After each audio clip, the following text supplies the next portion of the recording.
प्रिय श्रोता नमस्कार। कार्यक्रम वेद पाठशाला में आपका हार्दिक स्वागत है। इस कार्यक्रम में हम परमेश्वर के वचन का विस्तार पूर्वक अध्ययन किया करते हैं, जो आपकी आत्मिक उन्नति के लिए लाभदायक सिद्ध होगा। तो लीजिए सुनते हैं आज का ये संदेश। प्रिय श्रोता मित्र, आपको मेरा नमस्कार।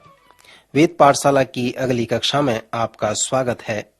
यह कक्षा संपूर्ण पवित्र शास्त्र का सर्वेक्षण है। हमारे सर्वेक्षण ने हमें पुराने नियम के महान नबियों में 175वां कक्षा में ले आया है। इस कक्षा में मैं अपने विचार व व्याख्या को पुराने नियम के अंतिम नबी के विषय में रखना चाहता हूँ। आपसे मैं विनती करता हूँ कि आप मेरे साथ जकरिया नबी के विषय में विचार करें। जकरिया अनदेखी वस्तुओं का नबी है। उसका संदेश भी इसी प्रकार का है। जकरिया के प्रचार करने का तरीका अलग अलग 8 स्थानों में बहुत ही अच्छा है। सर्वप्रथम उसने समस्याओं को सामने रख दिया, जिससे परमेश्वर के लोग दुखी व भयभीत हो गए। फिर वह पर्दे को हटाकर हमें व परमेश्वर के लोगों को दिखा दिया कि सेनाओं का यहोवा परमेश्वर महान है। एक बार नहीं वरन उन 14 अध्याय में 53 बार इस वचन को बता दिया कि सेनाओं का यहोवा महान, अर्थात उसके पास इतनी शक्ति है, इतनी सामर्थ है कि वह संसार की सभी शक्तियों को नष्ट कर सकता है और उसके द्वारा आपको जो समस्याएं हो रही हैं, उन समस्याओं को वह हल कर सकता है। जकरिया नबी की भविष्यवाणी का जो अच्छा शीर्षक हो सकता है, वो प्रकाशन या भविष्य सूचक हो सकता है, क्योंकि 8 बार उसने परमेश्वर के प्रकाशन को हमें दिया है। इस प्रकार से अनेक नबियों ने पर्दे को हटाकर हमें बताया है कि परमेश्वर क्या कर रहा है और भविष्य या अंतिम समय में क्या करेगा। जकरिया भी अपने दर्शन में हमें बताया है कि परमेश्वर इस समय क्या कर रहा है। जकरिया पर्दा खींचकर हमें दिखाया है कि परमेश्वर इन दिनों में हमारे जीवनों में पर्दे के पीछे से कार्य कर रहा है। पिछले चरण में हमने देखा था कि अनदेखी वस्तुओं को देखना पवित्र शास्त्र में एक महत्वपूर्ण सिद्धांत है। पवित्र शास्त्र में विश्वास की अध्याय इब्रानियों का 11वां अध्याय है। 11वां अध्याय का पहला पद में विश्वास की एक अच्छी परिभाषा है, जहां पर लिखा है, विश्वास आशा की हुई वस्तुओं का निश्चय और अनदेखी हुई वस्तुओं का प्रमाण है। सो यह अनदेखी वस्तुओं का प्रमाण है। यूहन्ना रचित सुसमाचार के अंतिम अध्याय में जब चेलों ने थोमा से कहा कि हमने प्रभु को देखा है, तब थोमा ने उनसे कहा कि जब तक मैं उसके हाथों में कीलों के छेद न देख लूं और कीलों के छेद में अपनी उंगली न डाल लूं और उसके पंजर में अपना हाथ न डाल लूं, तब तक मैं प्रतीति नहीं करूंगा। 8 दिन के बाद जब चेले घर के भीतर में थे और यीशु उनके बीच में आकर कहा, तुम्हें शांति मिले, तब उसने थोमा से कहा, अपनी उंगली यहाँ लाकर मेरे हाथों को देख और अपना हाथ लाकर मेरे पंजर में डाल और अविश्वासी नहीं परंतु विश्वासी हो जा। यह सुन थोमा ने उत्तर दिया, हे मेरे प्रभु, हे मेरे परमेश्वर। तब यीशु ने उससे कहा, तूने तो मुझे देखकर विश्वास किया है। धन्य है वे जिन्होंने बिना देखे विश्वास किया। मित्र, विश्वास यही है, अनदेखी वस्तुओं को देखना है, उस पर प्रतीति करना है। सो इस प्रकार हम देखते हैं कि विश्वास जो है वह अनदेखी वस्तुओं का प्रमाण है।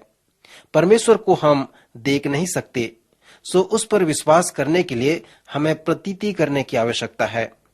नए नियम के अनेक स्थानों में हमें बताया गया है कि विश्वास जो आप में है और मुझ में है, वह परमेश्वर का दान है और स्वयं वह विश्वास अनदेखे परमेश्वर का प्रमाण है। विश्वास के द्वारा हम उस अनदेखे परमेश्वर को देख सकते हैं।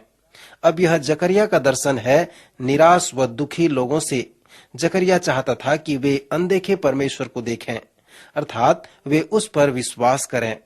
जब लोग त्रासदी का अनुभव कर रहे थे, समस्याओं से जीवन व्यतीत कर रहे थे, सो हागै जो जकरिया के साथ आया, उसने परमेश्वर के लोगों के मध्य में सेवकाई प्रारंभ की और उसी समय कुस्रू महान द्वारा यह अनुमति मिला कि वे इस्राएल में जाएं और अपने मंदिर का पुनर्निर्माण कार्य करें।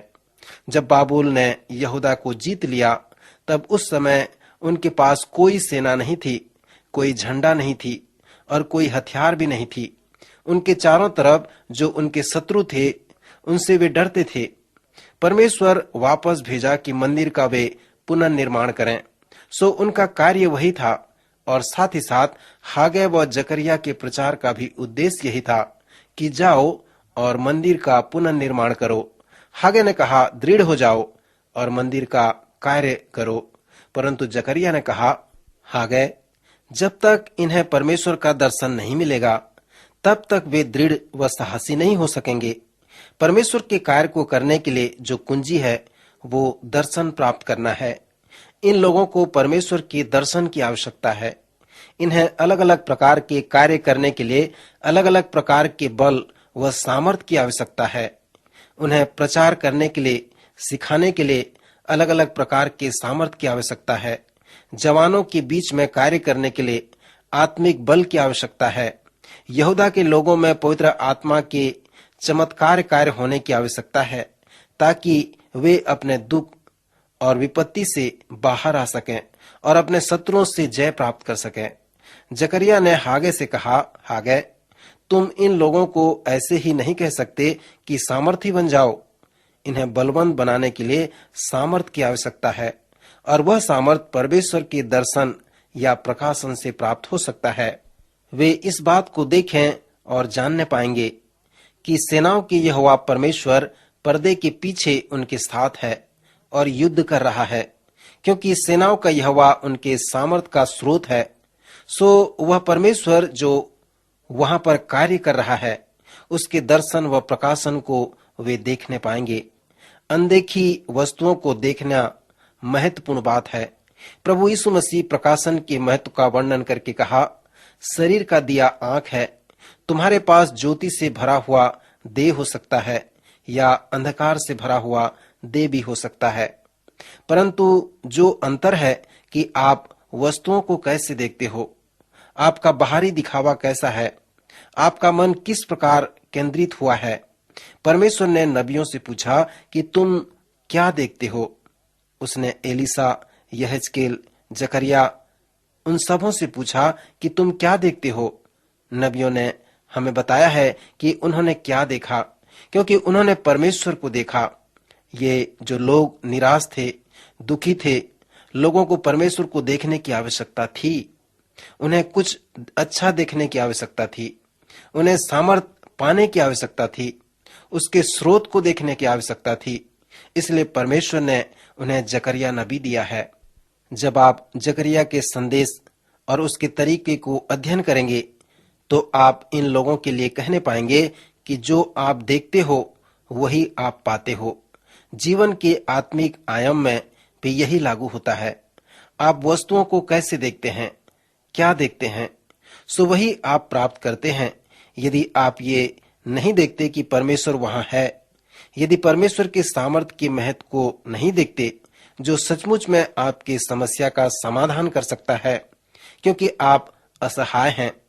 सो जब परमेश्वर आपको अपने कार्य के लिए बुलाया है और यदि आप इस बात का अनुभव नहीं करते हैं कि कार्य करने का स्रोत जो आपके पीछे है वह परमेश्वर है, वही इसका करने वाला है, तो आप परमेश्वर के कार्य को कभी नहीं कर पाओगे। आप शरीर के सामर्थ्य से परमेश्वर के कार्य को नहीं कर सकते। पवित्र शास्त्र में शरीर शब्द का अर्थ है कि मनुष्य का स्वभाव परमेश्वर से अलग है। यदि आप परमेश्वर के कार्य को करने के लिए बुलाए गए हैं, तो आप परमेश्वर को अवश्य देखें। वह कितना बड़ा है, आप उसे देख लें। जकरिया अपनी भविष्यवाणी में प्रथम 6 अध्याय में 6 बार पर्दे को खींचकर परमेश्वर के लोगों को दिखाता है कि सेनाओं का यहोवा महान है। उसके पास इतनी शक्ति है, इतनी सामर्थ है कि वह तुम्हारे सब प्रकार की समस्याओं व रुकावटों को दूर कर सकता है और तुम्हारे द्वारा वह अपना महान कार्य कर सकता है। जकरिया के दर्शन को उदाहरण के रूप में मैं बताना चाहूंगा, जो पहला अध्याय उसके 7वें पद से 17वें पद में पाया जाता है। आप इसे अपने पवित्र शास्त्र में पढ़ सकते हैं। जकरिया का यह पहला दर्शन है जहां पर वह उन देखी हुई समस्याओं को लोगों के सामने रखता है और पर्दे को हटाकर उन्हें अनदेखे परमेश्वर को दिखाता है। सेनाओं का यहोवा उनके लिए कार्य करता है और उनके समस्याओं का समाधान करता है। श्रोता मित्र, जकरिया के दर्शन का अनुवाद व व्याख्या करना सरल नहीं है। वह दानियेल और प्रकाशित वाक्य की पुस्तक की तरह है। यद्यपि वे कठिन हैं, परंतु उनका व्याख्या किया जा सकता है। पवित्र शास्त्र में हम देखते हैं कि परमेश्वर के लोग मिस्र देश में हैं। परमेश्वर नहीं चाहता कि उसके लोग मिस्र में रहें। वह चाहता है कि वे कनान में रहें, उस प्रतिज्ञा के देश में रहें। उसने व्यवस्था विवरण के 6वें अध्याय में कहा, मैं तुम्हें इसलिए बाहर लाया हूं कि तुम्हें अंदर ले सकूं। यहूदा के लोग बाबुल में थे और परमेश्वर नहीं चाहता था कि वे बाबुल में रहें। इसलिए परमेश्वर ने फारस के सम्राट के जीवन में कार्य किया कि वह लोगों को अनुमति दे कि वे इस्राएल में वापस आ सकें।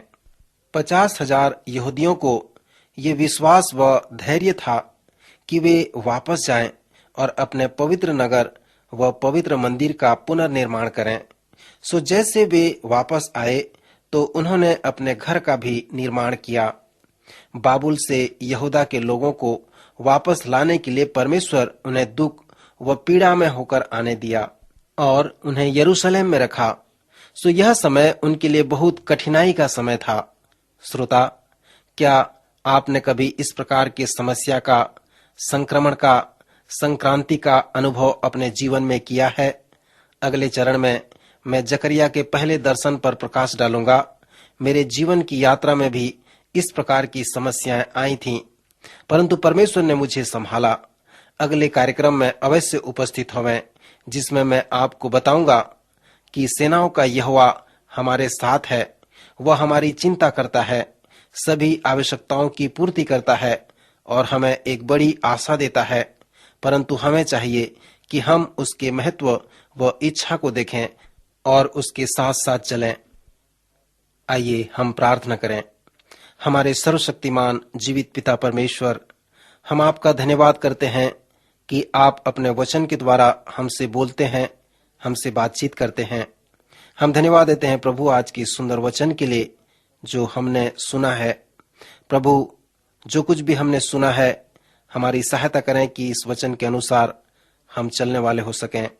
प्रभु, हम प्रार्थना करते हैं सभी श्रोताओं के लिए, प्रभु उनके मनों के लिए, उनके हृदय के लिए। प्रभु, जो वचन आज उन्होंने सुना है वो उस वचन को थामे रहें, उस वचन के अनुसार चलने पाएं।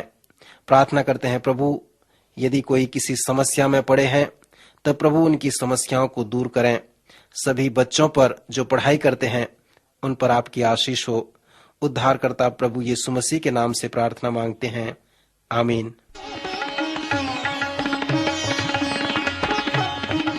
अभी आप सुन रहे थे कार्यक्रम वेद पाठशाला। श्रोता, हमें विश्वास है कि इस कार्यक्रम के द्वारा आपको आशीष मिली है। यदि इस कार्यक्रम के विषय में अधिक जानकारी प्राप्त करना चाहते हैं या बाइबल अध्ययन से संबंधित कोई प्रश्न हमसे पूछना चाहते हैं, तो आप हमें इस पते पर लिखें। हमारा पता है कार्यक्रम Ved Pathshala, Vishwavani, post box number 731, Faridabad 7, Haryana. पता एक बार फिर से सुन लीजिए। कार्यक्रम Ved Pathshala, Vishwavani, post box number 731, Faridabad 7, Haryana. तो इसी के साथ आज के कार्यक्रम का समय यहीं पर समाप्त होता है। अगले कार्यक्रम में आपसे फिर भेंट होगी।